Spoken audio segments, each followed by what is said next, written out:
Kalau sentang dan udang memang tidak bisa dipisahkan sebetulnya. Karena dua-duanya terkait dengan 11 indria. Kalau tadi udang itu mengendalikan rajanya indria. Rajanya indria loh dikendalikan. Karena itu liar. Kemudian sentang juga begitu. Malah sentang mungkin lebih penting ya sebetulnya sentang. Kenapa?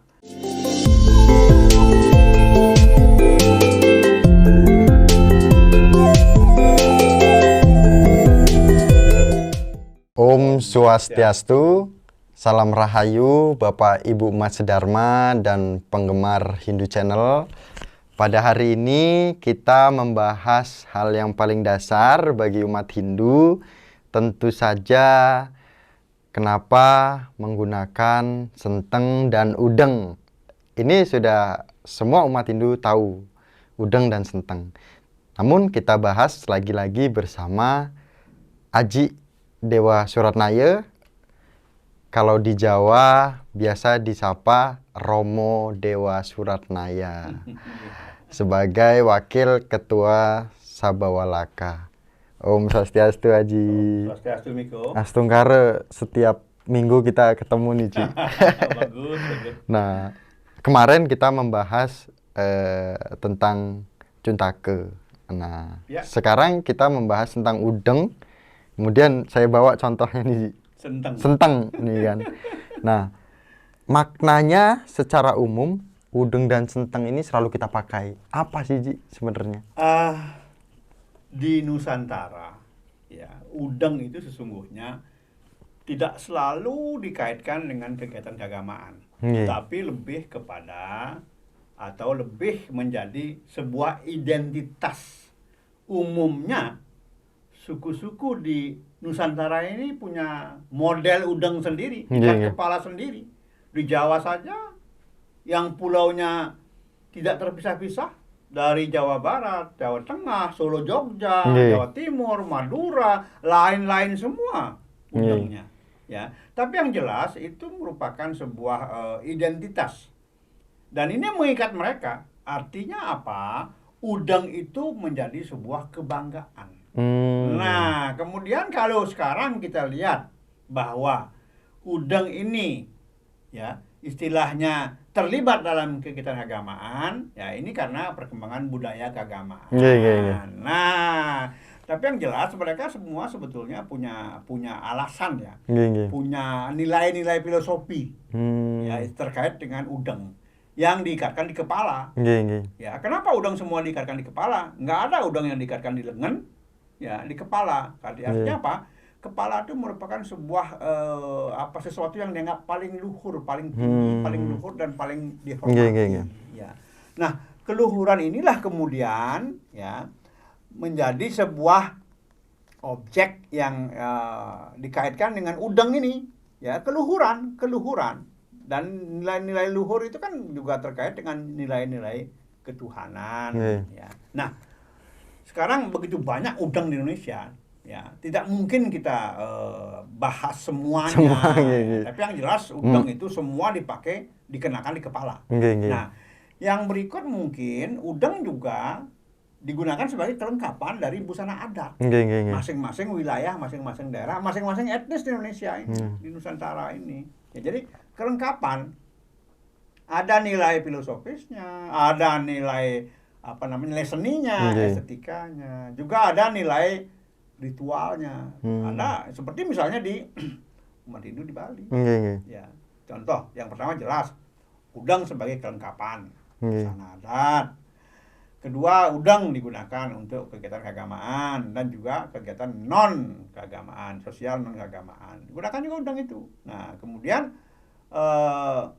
udeng itu bukan diberikan makna ya, memang yang membuat itu kalau di Bali kan tidak sembarangan membuat sesuatu yang memiliki nilai tinggi dan nilai filosofis ya, seperti udeng misalnya. Kenapa udeng misalnya bagian kanannya lebih tinggi gitu kan? Ini kan tidak lepas dari konsep dharma dan adharma. Jadi itu mengingatkan sebetulnya bahwa umat Hindu di Bali selalu mengedepankan dharma dan selalu mengendalikan adharmanya. Kan pasti di sebelah kanan gitu. Pasti sebelah kanan karena dianggap kanan tuh namanya tengen ya. Kanan itu dianggap positif dan dianggap nilainya nilai kebenaran, nilai kebaikan dan dharma di sana. Kalau yang kiri lebih rendah biasanya. Ya, seperti itu ya. Jadi pertama konsep udeng di Bali itu ada kandungan dharma dan adharmanya. Jelas itu. Kemudian seperti yang Miko gunakan juga sekarang itu kan ada bagian dari udang di depan yang menghadap ke atas, lurus. Lurus nih ke atas. Nah, ini juga simbol bahwa kita ini selalu berusaha untuk menjadi orang yang lurus, selalu memuja yang di atas, yang kita katakan yang Maha Esa. Ya, Brahman, Sang Hyang Widiwasa itu. Selalu ke atas, ya. Nah, kemudian juga ada ikatan yang ke kanan, ke kiri. Ya, ada ke kanan, ke kiri, dan ke bawah. Kalau ikatan ke kanan itu, ya, itu biasanya disimbolkan sebagai Wisnu. Nah, kalau ke kiri, Brahma. Kalau ke bawah, Siwa katanya. Nah, inilah nilai-nilai yang terisi dalam sebuah udang. Nah, sekarang, tuh apa sih pakai udang? Perlu nggak pakai udang?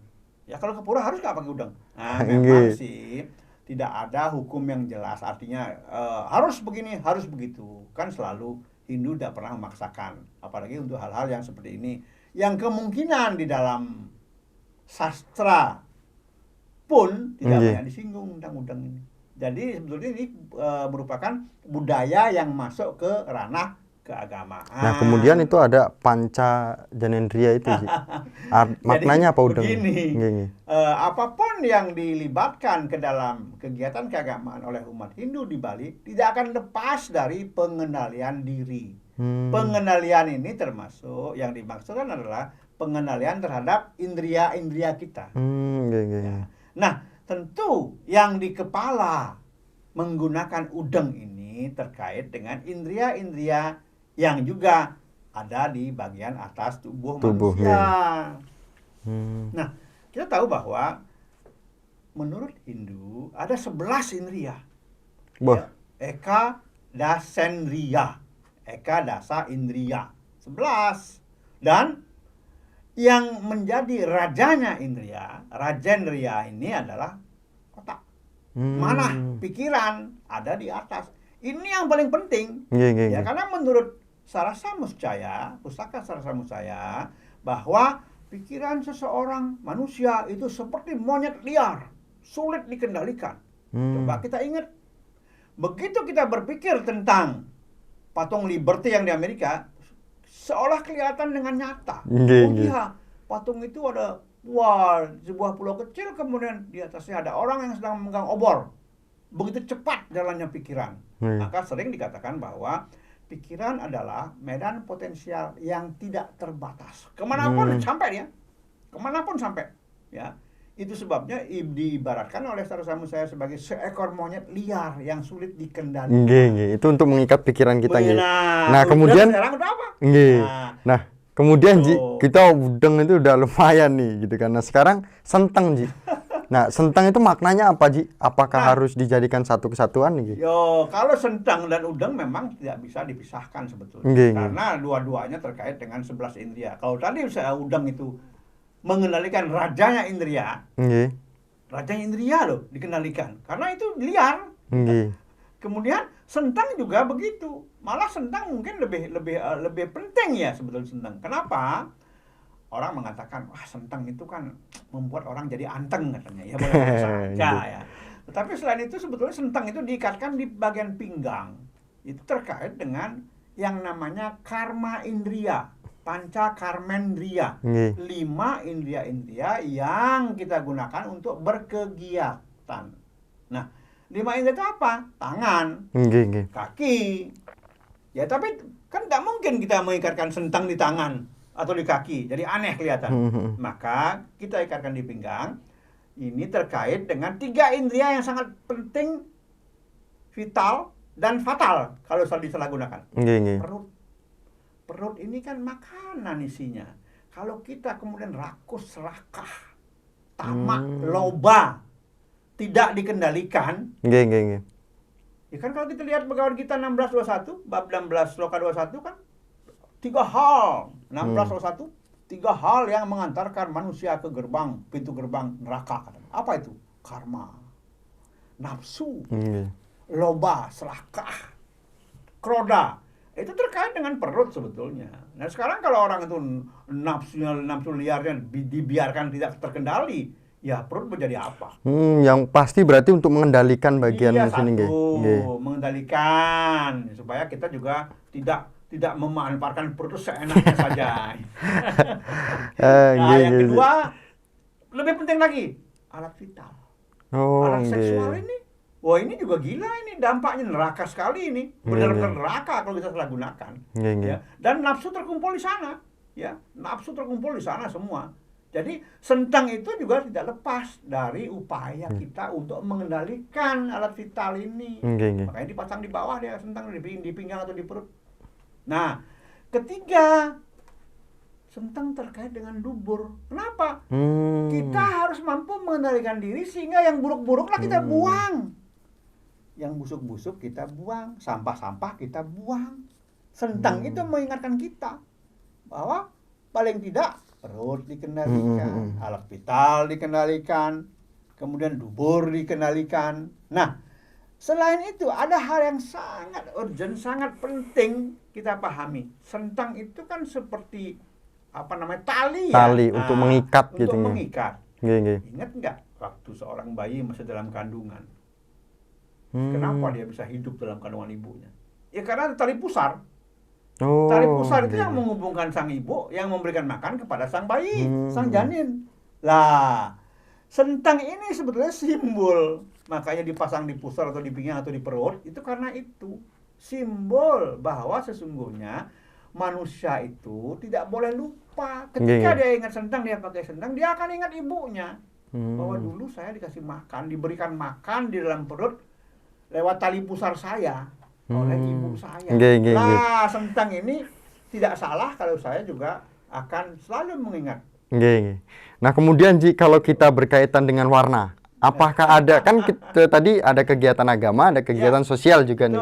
Nah, untuk warna gimana Ji? Apakah ada poin-poin tersendiri baik sentang maupun udang?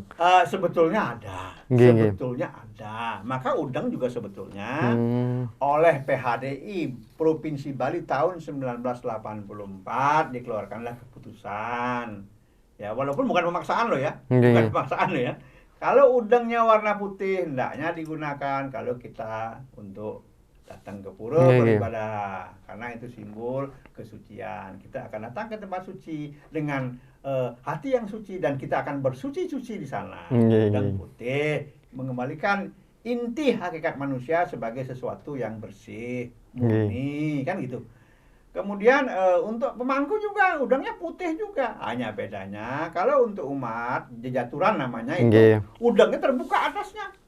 Ya, karena apa? Karena kita masih membutuhkan banyak sinar-sinar suci, anugerah-anugerah. Jadi kita harus membuka diri. Tetapi kalau seorang pemangku ada lagi bedanya. Kalau tadi kita umat awam ikatannya di depan, ya yang menunjukkan identitas. Kalau pemangku, pinandita di belakang diikat dan ke bawah ikatannya. Kenapa? Dia harus lebih banyak memperhatikan yang di bawah. Umat yang harus dibina, dikedepankan. Nah itu mangku itu. Ya. Ada juga udang untuk pemimpin adat. Ada, cuman sekarang udah nggak jelas itu. Karena apa? Sekarang dianggap udang sama saja. Kalau udang itu dia tertutup juga, tetapi ikatannya di depan. Itu untuk pemimpin. Nah, kemudian yang perlu diperhatikan di sini adalah warna-warna tadi menyimpulkan nilai-nilai keagamaan seperti putih suci. Nah, bagaimana hanya dengan sentang? Sentang sebetulnya hanya ada 2 warna. Sentang itu warna putih dan warna kuning. Bukan hitam ya, Ji? Bukan hitam. Kan ada hitam juga. Nah, sekarang karena sentang kuning itu tidak ada aturan mainnya, orang mah mau saja. Yang penting kreatif gitu. Kreatif dan gratis ya. Gitu. Tapi sebetulnya kalau kita lihat nilai yang bisa mengenalikan indria-indria itu kan hanya 2. Kebersihan, putih dan kesucian, kuning. Itu saja. Kenapa kita kemudian tidak memanfaatkan 2 warna itu untuk memudahkan kita mengendalikan itu. Kan kita dikendalikan supaya dia suci, ya kan, supaya dia bersih, kan, supaya dia murni, kan itu sebetulnya. Bukan sekedar wah itu dikendalikan supaya bukan. Dikendalikan, disucikan dengan sesuatu atau sarana atau alat yang digunakan menyucikan juga harus sesuai. Kemudian kalau kita sudah menyesuaikan itu, sekarang apakah ada perbedaan antara kegiatan sosial dengan kegiatan agama untuk khususnya Senteng dan Udeng ini? Apakah ada perbedaan dan perbedaannya di mana? Sebetulnya ada. Kalau tadi saya katakan bahwa terkait dengan kegiatan keagamaan, baik Udeng maupun Senteng, dua warna lah yang dominan, putih dan kuning. Ya. Nah, kalau untuk kegiatan sosial, itu tahun 84 itu PHDI Bali mengatakan bahwa untuk kematian pakai warna hitam. Nah, itu kan keputusan PHDI, boleh saja berlaku lokal, kan gitu. Nah, kemudian kalau untuk yang bukan itu, kegiatan sosial misalnya perkawinan, itu ya, apa? Nah, ini gunakanlah Udeng Sentang batik. Gitu loh. Jadi batik yang digunakan, karena batik kan warnanya macam-macam. Ya, beragam warnanya. Tetapi beragam warna ini menyimpulkan adanya kesemaraan, kegembiraan. Dan itu batik kita gunakan, baik Senteng maupun Udeng. Gitu. Tapi sekarang kan Udeng batik kemana-mana nih makanya, ke pura ya, orang kondangan juga ya, gitu, karena memang tidak ada aturan yang tidak ada kewajiban khusus untuk itu. Boleh-boleh saja. Kemudian Ci, ini ada di masyarakat umum nih Ci, di masyarakat kita, apakah ketika kita memakai celana panjang tidak boleh memakai udeng atau tidak bermasalah sebenarnya Ci?